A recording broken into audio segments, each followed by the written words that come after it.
Iran now on the programme, where today Mojtaba Khamenei has broken his silence.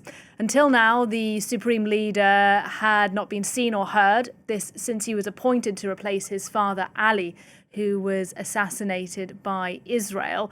Today, Mojtaba Khamenei saying that all American bases in the region should remain closed or face attack.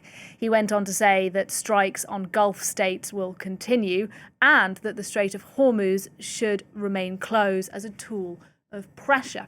Now, important to say that Khamenei was reportedly injured in the Israeli strike that killed his father. And the message that he delivered today was not one he made in person. It was read out for him on state television. It is certain that the leverage of blocking the Strait of Hormuz must continue to be used. Studies have been conducted regarding the opening of other fronts in which the enemy has very little experience and would be highly vulnerable. Activating these fronts would take place if the wartime situation persists and in accordance with broader strategic considerations.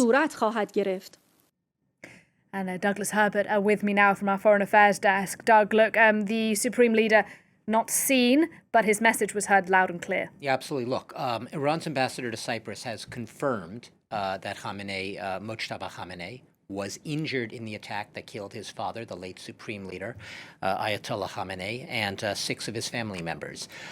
We do not know the extent of his injuries. We do not know the state of his recovery, how critical his injuries may be.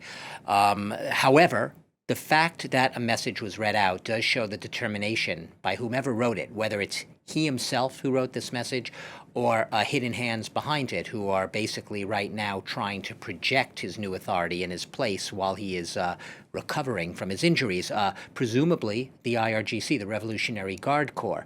And it underlines the degree to which they have prioritized showing the world, but especially the U.S. and Israel, that despite the ferocious military campaign right now targeting Iran, and in Israel's case also targeting Hezbollah and Lebanon, despite all that, they remain as determined as ever, not just having appointed a new supreme leader, but even though he's injured, getting his message out.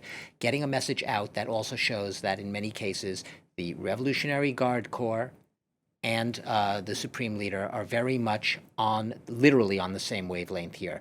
The message being one of national unity, as you said, calling on all of those countries, the neighbors in the Persian Gulf, who host U.S. military presence on their territory, saying, close down. Basically saying, we want good neighborly relations. This is we being Iran. We want good neighborly relations with our neighbors, with those in the region. But if you have U.S. military presences, you have to accept the consequences of being lied to, essentially, by the U.S. Because the U.S., the message being, said they would be protecting you if they put U.S. military forces on your territory. Well, look what's happening right now. They haven't protected you. They've lied to you. So hence that threat. Close down those bases. We don't want to attack you, but we will attack the U.S. military presence. And has there been a reaction yet from the U.S. President, Donald Trump? Not a direct reaction to this latest statement. The regime change part of this campaign is presumably more Israel's part of the operation, although Trump and other members of the administration have time and again made it very clear that they would be more than happy, as came to pass, if the Supreme Leader were killed.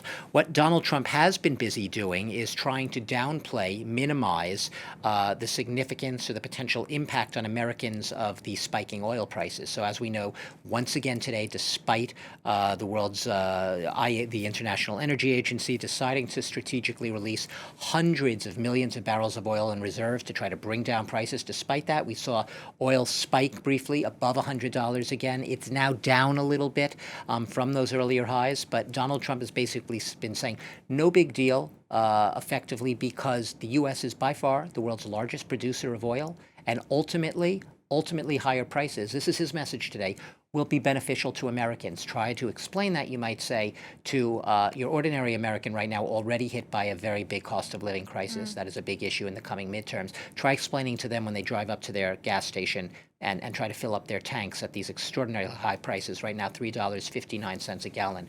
Try telling them that. He's also tried to once again divert the message a little bit. Some people would say divert back to nuclear weapons, saying this is about a campaign to destroy an evil empire and to eliminate their nuclear weapons. Remember, weapons which supposedly back in June, Trump said had been entirely obliterated. That clearly didn't come to pass because he's still talking about it today.